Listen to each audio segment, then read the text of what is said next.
अगर कहना बहुत हो तो बहुत सा छूट जाता है। मैं थोड़ा बोलता हूँ, बहुत सा छूट जाता है। तो ये बहुत कठिन है। लेकिन हम लोगों ने अभी देखा कि इस सत्र के सभी वक्ताओं ने बहुत सलीके से, बहुत सुगठित ढंग से, संक्षेप में अपने वक्तव्यों का सार हमारे सामने रखा। ये कला होती है, ये आते आते आती है, ऐसे नहीं आती है। तो जिसको आता है वो अपनी बात संक्षेप में लिखा है, ये बड़ी कला होती है। तो मंच के सभी वक्ताओं ने अपनी बातें, उनमें जो सर्वोत्तम लगा उनको तत्काल ये कर देना चाहिए, उसको कहने की कोशिश की और बेहतर ढंग से। मैं धन्यवाद देता हूँ सभी आयोजकों को, आदरणीय डॉक्टर शशिकला पांडे जी और उनके पूरे परिवार को, उनकी निष्ठा को। पहले सत्र में जो बातें कही गई, हम सभी जानते हैं कि बहुत सारे साहित्यकार, अच्छे साहित्यकार ऐसे हुए जिन्होंने अच्छा लिखा, लेकिन उनके न होने के बाद उनका कुछ ढूंढ पाना बड़ा कठिन है। मैंने खुद प्रयास किए कई लोगों के बारे में, बहुत अच्छे गीतकार, मैं वक्त नहीं है कि इधर उधर लोगों के उदाहरण देकर बात करूँ। इतने बड़े बड़े लोग जब वो थे तो परिवार के लोग उनको लेकर कहीं जाते थे किसी काम के लिए, और प्रशासन का बड़ा से बड़ा आदमी उठ के खड़ा हो जाता था। लेकिन उनके न होने के कुछ ही दिन बाद उनके घर में उनका लिखा हुआ कुछ नहीं। ये अजीब समय है, अजीब विडंबना है। ऐसे में पांडे जी के परिवार ने उनके लिखे हुए को, उनके लिखे हुए को ही नहीं, उनके संबंधों को, रिश्ते नातों को, उनके मित्रों को जिस तरह से सहेजा है, यह बड़ी बात है। यह हम लोग जिस समय में जी रहे हैं यहाँ, अगर उपयोग नहीं है तो आदमी छोड़ के आगे बढ़ जाता है। लेकिन यह बहुत सराहनीय कार्य है और मेरे पास बोलने के लिए बहुत कुछ है, क्योंकि मैंने पिछले दिनों और कुछ तो लिखा नहीं। पिछले 3 सालों में मैंने जो लिखा भी वो मौका नहीं मिला कहीं छपने के लिए भेजा जाए। लेकिन पांडे जी की रचनाओं को मैंने पढ़ा और उन पर क्योंकि मुझे एक भी निबंध लिखना था, इस बहाने उनका समग्र साहित्य लगभग पढ़ना पड़ा मुझे, और वो सारी चीज़ें मेरी स्मृतियों में हैं। तो बोलने के लिए मेरे पास बहुत कुछ है, लेकिन जिस तरह से अन्य वक्ताओं ने अपनी बातें कही, उसी अंदाज में मुझे भी बातें करनी है। पांडे जी का जो जीवन है, हाँ एक बात बताऊं कि शशिकला जी ने इधर इस बीच एक काम और किया है कि डॉक्टर राजेंद्र प्रसाद पांडे जी की जीवनी इन्होंने लिखी है, और मैं उम्मीद करता हूँ कि अगले साल जब पुस्तकों का लोकार्पण होगा तो पांडे जी की जीवनी का भी लोकार्पण हो सकता है। और मैंने जो काम किया है वो माधव कौशिक जी भले ही उसका लोकार्पण कहीं और करें, अगले साल उस पुस्तक का भी यहाँ लोकार्पण।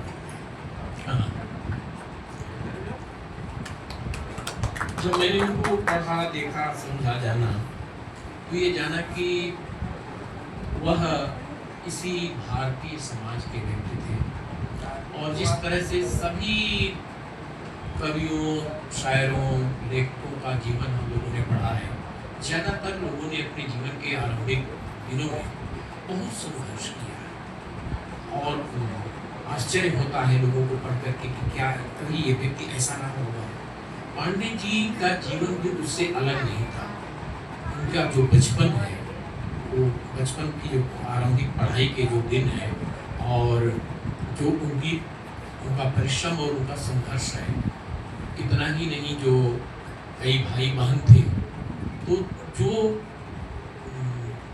जिस तरह की मुश्किलों को उन्होंने देखा है, और इसके साथ साथ जिस तरह की शरारत, जिस तरह का बचपन किसी भी बच्चे के विकास के लिए आवश्यक होता है, उस दौर से पांडे जी गुजरे। और ऐसी ऐसी हरकतें इनकी चर्चा नहीं की जा सकती। वो जो रटकन चुसंद वाला मामला, मतलब शहद, बहुत सारे लोगों को पता होगा कि शहद सियार की कहानी थी। सियार की कहानी कहीं बचपन में किसी ने सुनाई है। सियार अपने मित्रों में बहुत मोटा होता जा रहा था। उससे लोगों ने पूछा कि ये कैसे हो गया है, तुम तेरे स्वस्थ इतने मोटे। तो उसने बताया कि मुझे रटकन चुसंद मिल गया, शहद का एक छत्ता मिल गया और उसको खा खा कर चूस चूस कर स्वस्थ हो गया।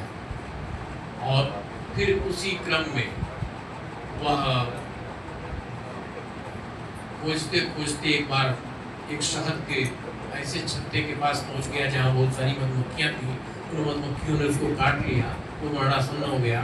फिर सियारों ने उसको घेरा और उसने जो अंतिम निष्कर्ष बताया वो अद्भुत है। और मतलब अव्वल तो उसने बताया कि अब मैं जी नहीं पाऊंगा, इतना आहत हूँ कि अव्वल तो जीवड़ा जीवंत नहीं, जीवड़ा जीवंत तो रटकन चुसंत नहीं। मैं अब बचूंगा नहीं, और अगर बच गया तो फिर श्राद्ध के छत्ते के करीब नहीं जाऊंगा। अब देखिए मामला इतना ही नहीं है, मामला ये कि पांडे जी रटकन चुसंत के खोज में पड़ गए। एक बच्चे के मन में जो जिज्ञासा होती है वह खुद निकल पड़े उसकी तलाश में, शहद तलाशते।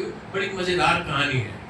तो जिस तरह की हरकतें उन्होंने की हैं, एक बच्चा मतलब उसको कहानी नहीं समझा, सोचा कि हमको भी ऐसा करके हम भी ऐसा कर सकते हैं।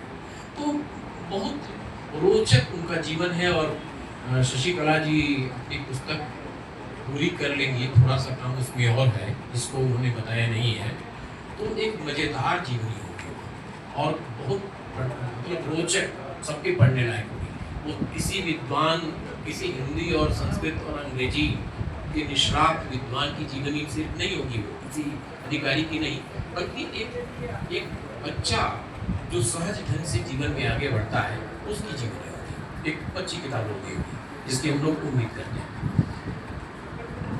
जो पांडे जी की कविताओं की पूरी बनावट है और पूरी जो अंतर्वस्तु है, जहाँ जहाँ से उन्होंने चीज़ें ली हैं, उनकी चर्चा यहाँ हुई। मनुष्य के विकास में किस तरह से क्षितिजल और गगन समीर सबसे बहुत कुछ लेते और हमारा निर्माण होता है। हमारा कर्तव्य ये होता है हर व्यक्ति का कि जाते समय हमें जो कुछ मिला है इस दुनिया से, इस जगत से, उसे और बेहतर रूप में छोड़कर जाए, उसमें थोड़ा और जोड़ कर जाए। यह उनकी कविताएं बताती हैं। हमारे परिवारों की जो संरचना रही है, हम जो संयुक्त परिवार की कल्पना करते हैं, एक ऐसा परिवार जिसमें दादा दादी, नाना नानी, बुआ मौसी, भाभियाँ, नंदे, देवर, भाई सब होते रहे हैं। हम लोगों का पालन पोषण बचपन में ऐसे ही हुआ है, इसलिए हम उन चीज़ों को जानते हैं। पांडे जी भी ऐसे परिवेश में थे। तो यह चीज़ें जो टूट बिखर रही हैं, जिसके कारण आज के बच्चों का एकांगी विकास हो रहा है, वो बहुत सारी चीज़ों को जानते ही नहीं है। उन सारी स्मृतियों को पांडे जी अपनी कविताओं में सहेजते हैं। ये ठीक कहा गया कि पति को लेकर अद्भुत कविताएं लिखी हैं, प्रेम को लेकर बढ़िया कविताएं लिखी है उन्होंने, बेटी को लेकर बहुत अच्छी कविता लिखी है, बहन उनकी कविता में प्रतिष्ठित है। तो ये जो हमारे रिश्ते नाते जो संबंध है, ये सब उनकी कविताओं में है। मैं एक दो कविताओं की संक्षेप में चर्चा करके बात समाप्त करूंगा, क्योंकि समय ज़्यादा हुआ है और हमारे सत्र के वक्ताओं ने समय को संभाले रखा है। बिल्कुल। तो एक कविता उनकी है, घर का होना।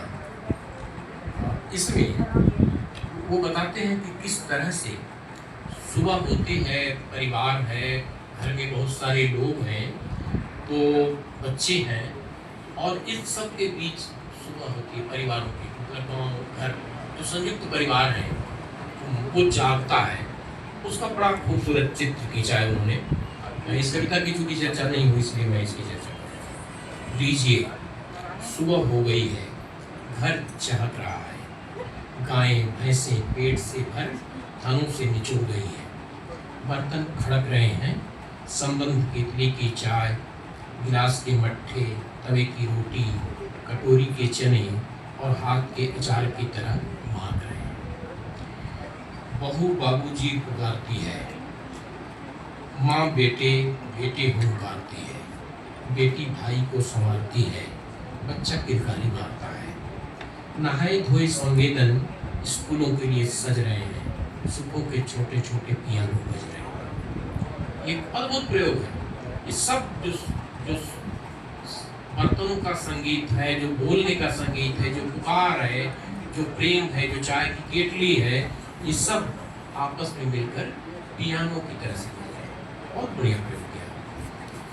चौका पूछा गया है, बर्तन धोए गए हैं, कपड़े खींचे गए हैं, मालिश के बाद नहलाकर बच्चा पालने में मनसायन की तरह सो गया है। अब खाना बनाने का समय हो गया। तो यह जो दृश्य है, यह हमारा भारतीय समाज, हमारे परिवार जीवंत हुआ। यह आदर्श परिवार है पांडे जी के मन में जो होता रहा है। और साहित्य यही करता है, जो कुछ कहीं छीज रहा है, कहीं छूट रहा है, कहीं फिसल रहा है, कहीं बिखर रहा है, उसको संवारने के लिए हमारे मन को तैयार करता है, हमारे मन में उसके प्रति झलक पैदा करता है। हम चाहते हैं कि हम उस तरह का एक समाज बनाएं। साहित्यकार अगर इतना कर ले, हमें संवेदित कर दे, तो समझिए कि उसने इतना काम कर लिया।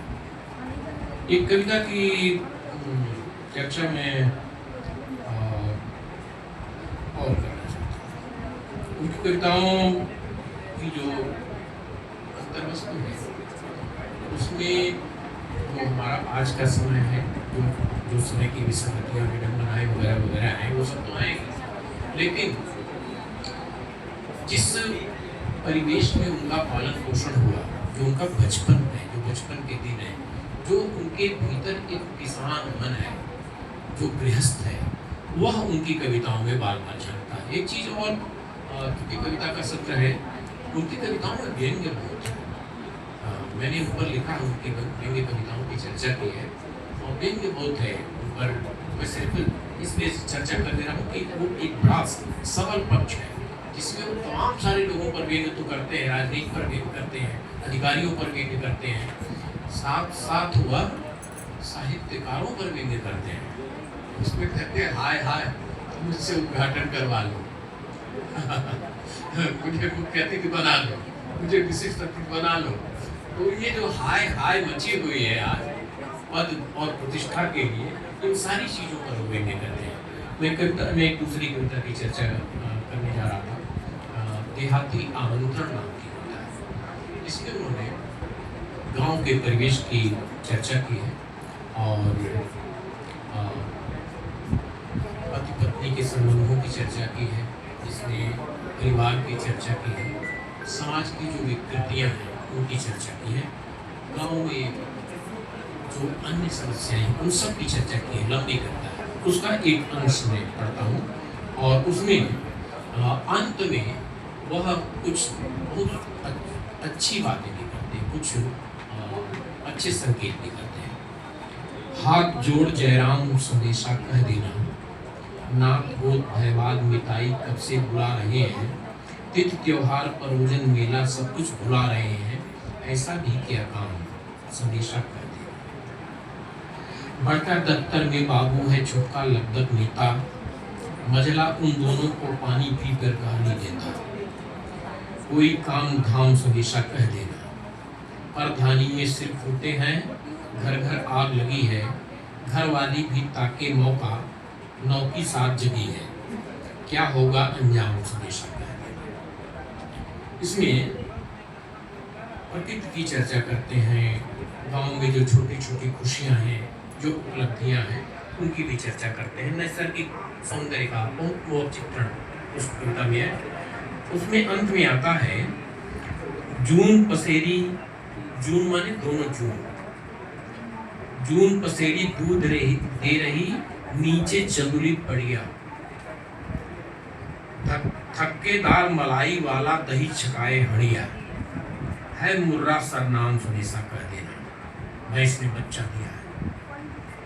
लौंग फूल सी बत्तियों से जामुन का पेड़ भरा है, महुआ तले ऐन भिनसारे चांदी थाल रहा। अद्भुत बिना महुआ जिन लोगों ने बिना है, जो नहीं बिना है कम से कम देख तो ले कभी जाकर। हम लोगों ने किया तो डोरी लेकर डलिया लेकर जाते थे स्टोर।